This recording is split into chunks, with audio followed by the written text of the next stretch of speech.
ભક્તિ ક્યાંથી આવે અને ભક્તિ કોણે પ્રગટ કરી? એક એક ભક્તિ કરવા બેહીએ,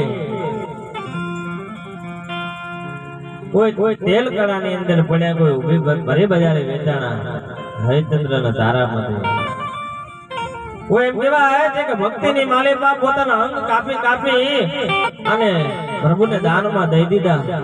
આ ભક્તિ છે. જ્યારે ભક્તિની અંદર વાત કરીએ તો જ્યારે જેટલા પુરુષો મહાન થયા છે ને, એની પાછળ એમ કેવા છે એક એક ભારતીય નારીનો પોતાનું સમર્પણ છુપાયેલું છે.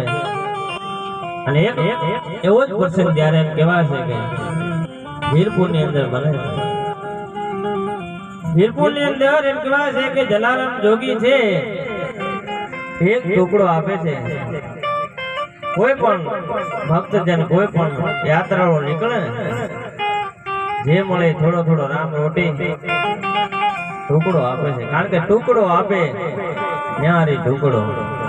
બાપુ કહેવાય છે કે મારા ખોળિયાને માલિપા એમ કહેવાય છે કે પ્રાણ છે, એ પ્રાણ માંગશો ને તો પ્રાણ આપી દઈશ, માથું ઉતારીને આપી દઈશ, પણ તમે મારી પાસે હોય હું આપી દઈશ, કે તારી પાસે હોય ને એ જ હું માંગીશ. તો કહેવાય છે કે જમી લો. અને જમવા બેઠા ને જમી એ પ્રસાદ લઈ અને ઉભા થયા ને કીધું કે જલિયાણ ને બોલાવો. આમથી જલિયાણ જોગીને હાથ કરવામાં આવ્યા છે. અને જલારામ બાબા ધીરે ધીરે ધીરે ધીરે એમ કહેવાય છે કે ધરતીને પૂછીને પગલા મૂકતા સંત છે. કારણ કે સંતનો સ્વભાવ એવો હોય ને કે સંતોનો સ્વભાવ સેવો આ જનેતાની ગોદ ના જેવો. માત સુરાવે એને સંત જગાડે અને ભેળવી દે ભગવાન. માત સુવાડે ને સંત જગાડે અને પાછા ભેળવી દે ભગવાન. સંતોનો સ્વભાવ સેવો જનેતાની ગોદ ના દેવો. એક જગલો મેં આગળ વાળ્યા, જગની જનનીથી જગ સંત. સંતોને એમ કેવા છે કવિ આગળ લીધા છે. એવા સંત જયારે ધરતીને પૂછીને પગલા માંગતા એમ કેવા છે કે જલારામ બાપા સાધુની પાસે આવીને ઉભા રહ્યા, કીધું કે માંગો. તો કે હું તો મારી ઉંમર થઈ ગઈ છે, મારે યાત્રા કરવાની છે, તો મારા બાવડાને ટેકો દે. હું તારા ઘરની નારીને માંગુ છું, વીરબાઈને માંગુ છું. તો કે તો મારે પૂછવું પડે. એમ કેવા છે કે ઓરડાની માલિપા જલારામ બાબા જાય છે.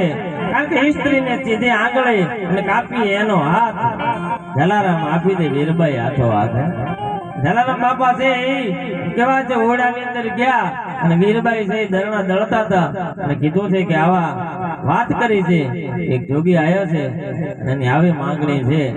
વીરબાઈએ એમ કેવા છે કે એક પલ્લો વાર કરી નથી અને કપડા ખંખીને ઉભા થયા અને જાતા સ્ત્રી કોને કેવા, સતીનારી કોને કેવા એની વાત છે. જાતા જલારામ બાપાને એમ કે છે કે જલારામ બાપાને એમ કે છે જોગી તમારે ઘરે હું વર્ણીને આવે ને જેટલું થયું એટલું મેં તમારું કામ કર્યું છે, પણ કામ કરતા કદાચ મારાથી કોઈ પણ વાત ન માની હોય કે ચૂકાઈ ગઈ હોય ને તો મને તમે માફ કરી દેજો. આને સતીનારી કહેવાય. મને તમે માફ કરી દેજો. કદાચ મારી ભૂલ થઈ હોય નાના મોટી તો મને માફી આપજો. હું જોગીની હારે જાઉં છું, પણ હું સતીનારી છું. કહેવાય છે કે જોગીની હારે જ્યારે વીરબાઈ છે ધીરે ધીરે હાલવા માંડ્યા, ત્યાં તો ભગવાન મોજાણો અખિલ બ્રહ્માંડ નો માલિક છે મોજાણો કે હવે આને હું ક્યાં લઈ જાઉં નારીને. પાદરની માલિકભાઈ ગયા ને અને કીધું કે સતી આ જોડે અને દંડો ઘડીક વાર પકડી રાખો ને, હું 2 મિનિટ ની અંદર આવું છું. એમ કહેવાય છે કે ઈ પરમાત્મા અખિલ બ્રહ્માંડ નો માલિક છે. ઈ જોડીને દંડો આપી વીરબાઈ ને અને આજથી ગયો, પણ આજથી સુધી એને પગલા મૂકવાની હિંમત નથી થઈ. આવી કઈક નારીઓ હોય, આવી સતી નારીઓ હોય, એમને ભક્તિ નથી થતી. ભક્તિ દિલાવર દેશને લાવી શ્રીબાઈ કો બાર, ભક્ત પ્રહલાદ એને ઉજાગર કરી. એવા જ ભજન દુનિયામાં ખૂબ મોટું નામ છે. અને અમારા વડીલ અને ગુરુ ઉસ્માન એવા વિયાભાઈ વચ્ચેને જ્યારે અહીંથી મારે રજૂ કરવા છે ત્યારે વિનંતી કરીએ કે આવા જોરદાર ડાયરાની અંદર મોજ કરાવે વિયાભાઈ પ્રજાપતિ.